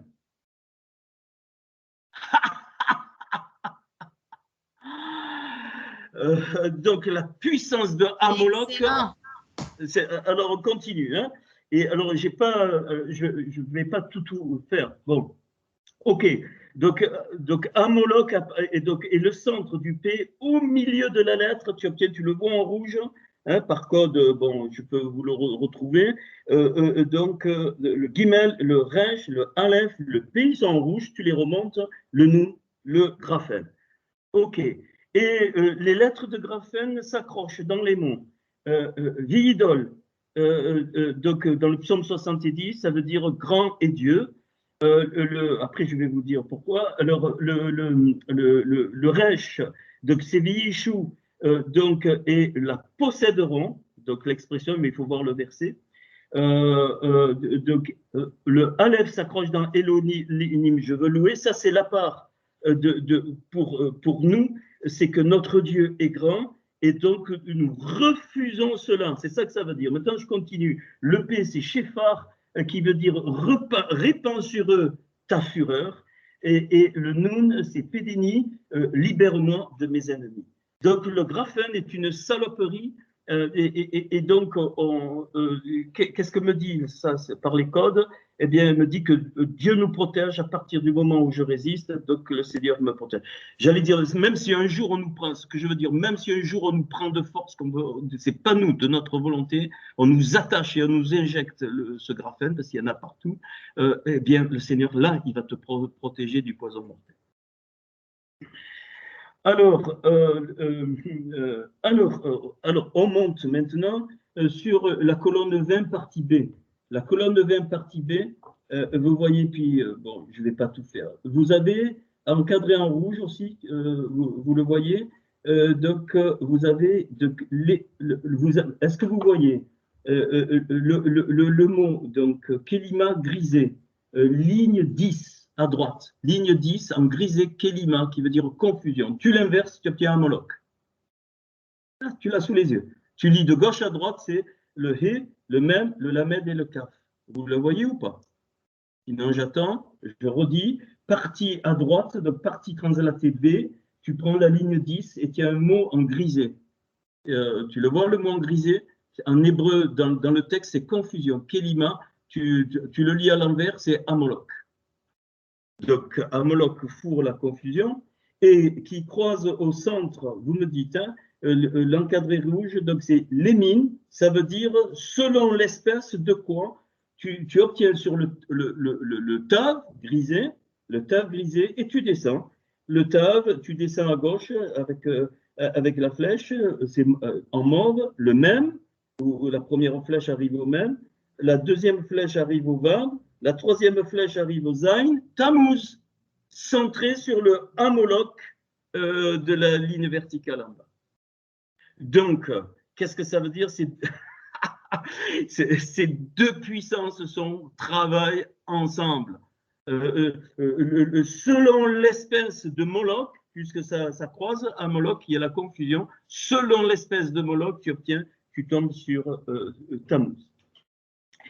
Alors, Tammuz, le Tav s'accroche dans l'insulte, le même s'accroche dans le même de Maïm des eaux où David est submergé par les vagues. C'est pour ça qu'on parle de vagues. C'est ces puissances, je vous dis, qui agissent, je suis sûr, qui correspondent donc aux individus. Donc là, le Vav s'accroche dans Tsorirai, ceux qui m'attaquent, c'est la fin du verset V, et le Zain dans Zaemera, ta fureur, répands sur eux ta fureur. Donc, c'est très clair pour moi.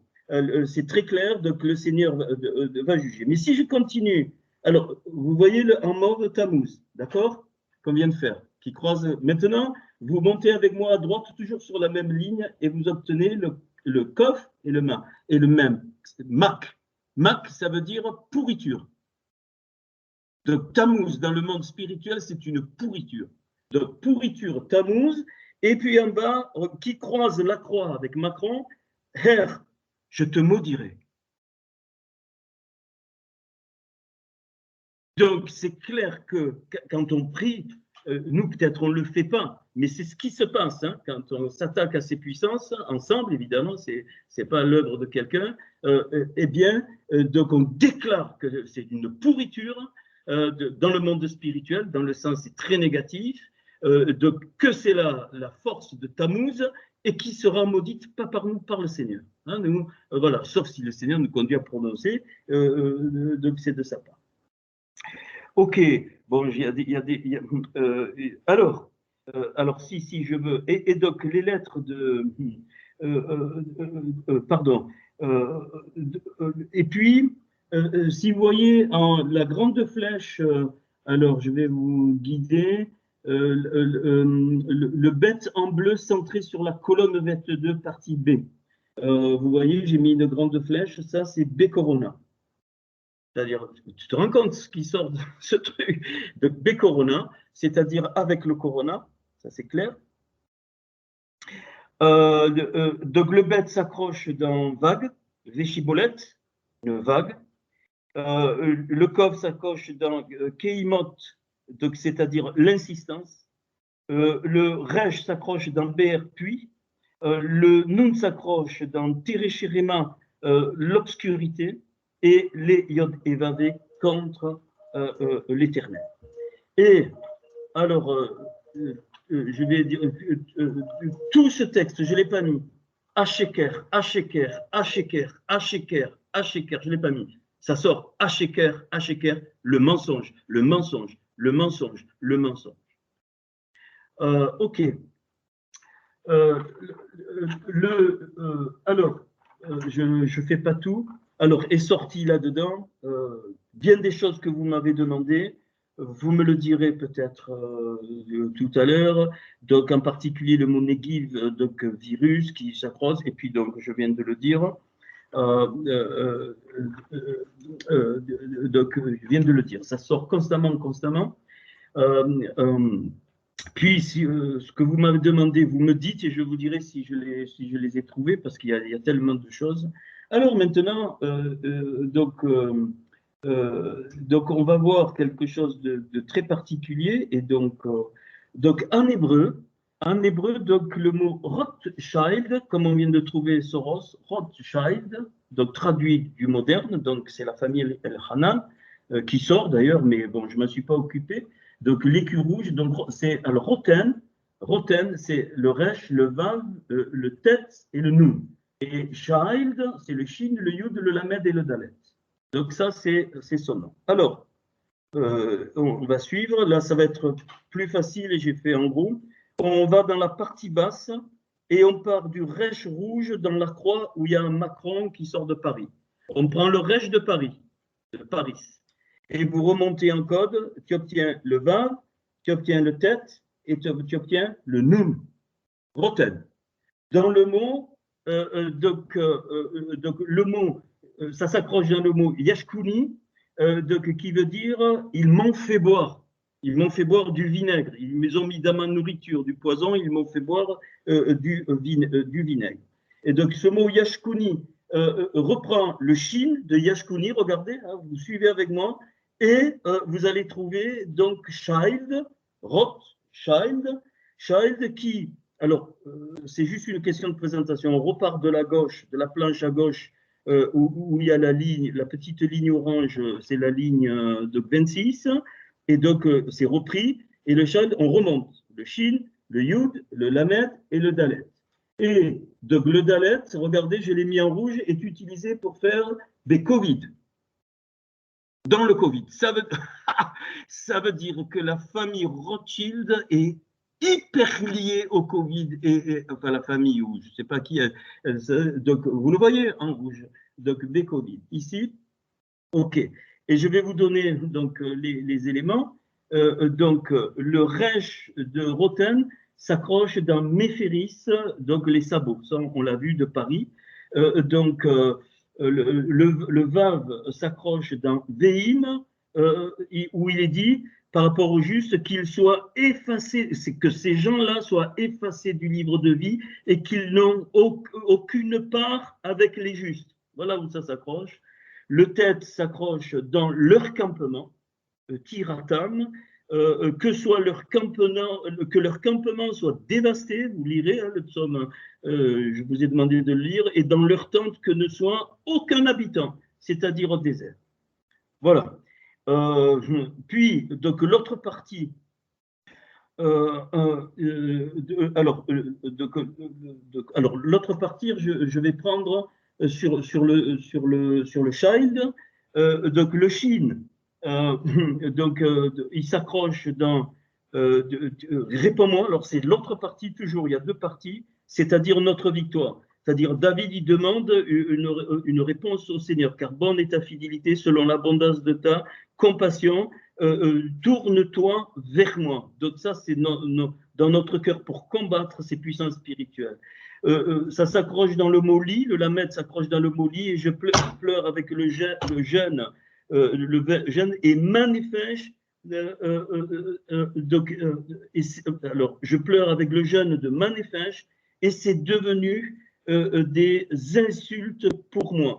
Donc, il faut bien comprendre, ces puissances spirituelles, elles insultent le peuple de Dieu dans le monde spirituel. C'est clair. Et puis, donc, et le dalet final s'accroche dans Yadéeta, donc, où toi, tu connais ma folie et mes torts, loin de toi, ils ne sont pas cachés. C'est-à-dire que, eh bien, le Seigneur va tout révéler. Et puis, je finis par ça, et puis après, on va passer, parce que l'heure tourne, on va passer, on va se laisser conduire. Alors, je refais, hein, donc Rothen, qui s'accroche dans le mot, donc voilà, ils m'ont fait boire donc au centre du verset qui parle du poison, puis Child qui remonte et ça s'accroche dans Covid, donc alors tout le monde monte, hein, là c'est pas difficile, donc en haut, hein, à la ligne 3, donc B-Covid, avec le Covid et je continue, qu'est-ce que j'obtiens? Je ne l'ai pas mis, mais vous me suivez. Shem, le nom, Kebar, selon, qui s'appelle Baron, le baron de Rothschild. On continue. Hel Afari, qui va se trouver dans ma poussière. Et puis, donc, le message fini, il descend jusqu'au centre de la croix où il y a Paris et Macron, et qui lui dit, là, tu seras maudit. Encore une malédiction. Donc, en haut, hein, dès Covid, vous le continuez. Donc, Shem Kebar, c'est-à-dire le nom du Covid, est lié à quoi? Au baron de Rothschild.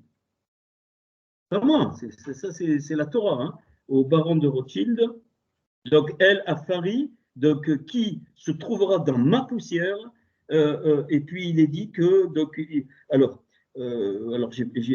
évidemment, ça se croise avec les lettres de Tammuz, et puis après, ça descend dans le mot R, qui veut dire, donc, je le motive. Donc, alors voilà, je donne juste ça. C'est d'une splendeur, d'une beauté. Alors, et puis, j'ai trouvé plein, alors, vous pouvez me dire, protéines spike, j'ai trouvé dans ce truc, que c'est toxique, bon, j'ai pas mis, j'ai trouvé. Voilà, bien aimé, juste, je veux pas vous, déjà, c'est difficile de lire la planche.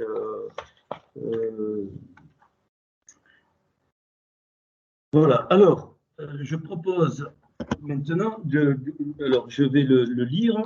Donc, alors peut-être tout à l'heure, s'il y a des parties dans la prière, alors on enregistre toujours, hein, donc s'il y a des parties dans la prière, qui reviennent, ben, vous prenez votre, même en français, c'est pas grave. Certains qui savent l'hébreu, ben, on peut prononcer des choses en hébreu. Donc, je relis le psaume 69 au chef des... Alors, chef des chantres, vous savez que vous pouvez le traduire, ceux qui viennent de la Netzstar. C'est exactement le même mot, ce qui sort de la Séphira Netzstar. C'est pour ça que dans la prière, nous devons monter à ce niveau. Qu'est-ce que c'est la Séphira Netzstar? C'est pareil que Nazareth. C'est-à-dire, c'est la Séphira de lequel le Seigneur utilise. Yeshua sort de la Netzstar. Il est notre gardien. C'est là qu'on est gardien. Et donc, le mot chef des chantres de Glémy, pardon, bien c'est exactement le même mot. Alors, je l'ai noté, voilà, c'est Liminetsar, donc qu'on traduit au chef des chantres. Il est écrit, donc, Ol Shoshanim sur les lys, hein, c'est des lys, et le lys, ça veut dire exulter, se réjouir. Ça veut dire que ce passage en Yeshua dans la prière, eh bien, c'est la joie qui doit nous envahir dans la guerre. Très clair. Donc, il est dit donc les David, donc de David. Sauve-moi, ô Dieu, car les eaux menacent ma vie. Ma vie, là, c'est ma nefesh. Les eaux, qu'on a vu que les eaux qu'ils utilisent, c'est-à-dire tout ce qu'il y a, hein, les eaux, les vagues, le virus, c'est clair là maintenant, eh bien, menace ma vie, c'est-à-dire menace ma nefesh. Le mot, c'est nefeshi. Nefeshi, on a traduit par ma vie, mais c'est ma nefesh. Donc, le but, c'est bien de transformer la nefesh. J'enfonce dans la boue sans pouvoir me tenir. Je suis tombé dans un gouffre et les eaux m'inondent. Je m'épuise à crier, mon gosier se dessèche, mes yeux se consument tandis que je regarde vers mon Dieu. Ça veut dire quoi pour nous? Tout ça, dans cette époque-là, qui est dans le psaume 69, et je vais continuer. Donc, les deux familles sortent, et je sais, je suis sûr que Windsor et Rockefeller vont sortir. Là, toujours dans le même psaume. Toujours. Après, il faudra que je fasse 2 planches parce qu'on va plus rien y voir. Là, je vous ai donné que la moitié de ce que j'ai mis, c'est colossal. Je regarde vers mon Dieu. Ça veut dire qu'on a une période, bien aimée, où on attend, et on y est. On est dans une attente. Hein, on discute, mais on est dans une attente. Il dit, mes yeux se consument, donc il est dans une attente. Ils sont plus nombreux que les cheveux de ma tête, ceux qui me haïssent sans cause. Ça, c'est le peuple. C'est le peuple de Hachem qui était haï par ces gens-là, parce que le peuple de Hachem, qu'il soit juif ou qu'il soit en Yeshua ou d'autres qui ont une âme prête, même s'ils ne sont pas au Seigneur, c'est ça qui les dérange. Ils ne peuvent pas faire passer dans le monde spirituel. Et ce soir, on va s'attaquer à Tammuz et à Moloch. Les deux autres, on verra une autre fois. Mais on va se laisser conduire. Ceux qui ne veulent pas parler, ils ne parlent pas. C'est pas un souci, mais vous risquez absolument rien, mais la présence, votre présence est importante. Ceux qui me haïssent sans cause, ils sont puissants. Ceux qui veulent me perdre, qui sont à tort mes ennemis, ce que je n'ai pas dérobé, il faut que je le restitue. Ô Dieu, tu connais ma folie et mes fautes ne te sont point cachées, que ceux qui espèrent en toi ne soient pas confus à cause de moi, Seigneur éternel des armées. Alors, David, là, il se place, il veut être sûr qu'il n'y a rien dans sa vie qui puisse entraîner donc, une porte ouverte hein, ou fermée, comme vous voulez. Que ceux qui te cherchent ne soient pas dans la honte à cause de moi, Dieu d'Israël. C'est-à-dire, notre part dans le collectif. Clair. Car c'est pour toi que je porte l'opprobre, que la honte couvre mon visage. Je suis devenu un étranger pour mes frères, un inconnu pour les fils de ma mère. Donc, ça veut dire quoi, ça? Ça veut dire que eh bien, certains vont nous rejeter, même des proches.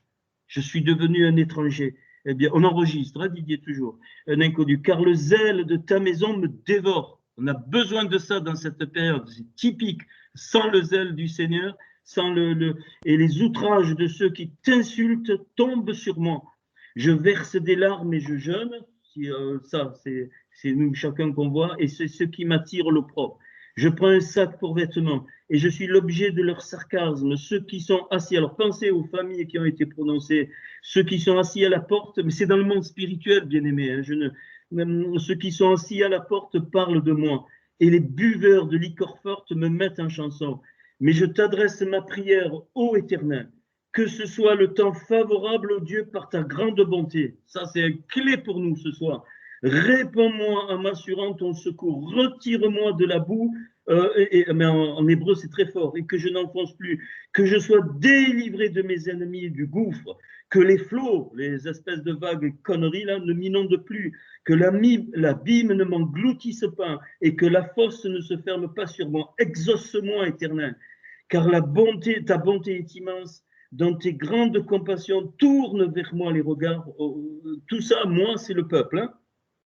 Et ne cache pas ta face en tes serviteurs, puisque je suis dans la détresse. Hâte-toi de m'exaucer. Approche-toi de mon âme, de ma néphéchie. Délivre-la, sauve-moi à cause de mes ennemis. Tu connais mon opprobre, ma honte, mon ignominie. Tous mes adversaires sont devant toi. Tous nos adversaires sont devant lui. Point. L'opprobre me brise le cœur et je suis malade. J'attends de la pitié, mais en vain, des consolateurs et je n'en trouve aucun. Ils mettent du fiel dans ma nourriture et pour apaiser ma soif, ils m'abreuvent de vinaigre. Donc du fiel, c'est le poison, hein, c'est le réauge qu'on a trouvé. Que leur table soit pour eux un piège. Voilà, ça va être la prière de combat. Et un filet au sein de leur sécurité. Que leurs yeux s'obscurcissent et ne voient plus. Et fais continuellement chanceler leurs reins. Répands sur eux ta colère et que ton ardente fureur les atteigne. Si vous voulez, je répète, hein, et puis ça va venir tout à l'heure. Je répète que leur table soit pour eux un piège et un filet au sein de leur sécurité, que leurs yeux s'obscurcissent et ne voient plus, et fais continuellement chanceler leurs reins, répands sur eux ta colère et que ton ardente fureur les atteigne, que leur demeure soit dévastée, qu'il n'y ait plus d'habitants dans leur tente, car ils persécutent celui que tu frappes, ils racontent les souffrances de ceux que tu blesses, ajoutent des iniquités à leur iniquité, et qu'ils n'aient point part à ta miséricorde, qu'ils soient effacés du livre de vie, et qu'ils ne soient point inscrits avec les justes. Parce que ce n'est pas des êtres humains, bien-aimés. Amen. Moi, je suis malheureux et souffrant. Ô Dieu, que ton secours me relève, je célébrerai le nom de mon Dieu. Ça, c'est pour nous par des cantiques, je l'exalterai par des louanges. Cela est agréable à l'Éternel, plus qu'un taureau avec les cornes et les sabots. Mon vieux, espèce de Macron, nous te défions. La louange à l'Éternel est bien plus forte que tout ce que tu veux, puisque c'est là que ça sort. Les malheureux le voient, et ça c'est le peuple, les malheureux le voient et se réjouissent. Vous qui cherchez Hachem, que votre cœur vive, car l'Éternel écoute les pauvres, et il ne méprise point les captifs, que les cieux et la terre te célèbrent, les mers et tout ce qui s'y meut, car Dieu sauvera Sion et bâtira les villes des Judas, on s'y habitera et l'on en prendra possession. La postérité de ses serviteurs en fera son héritage, et ceux qui aiment son nom y auront leur demeure. Amen.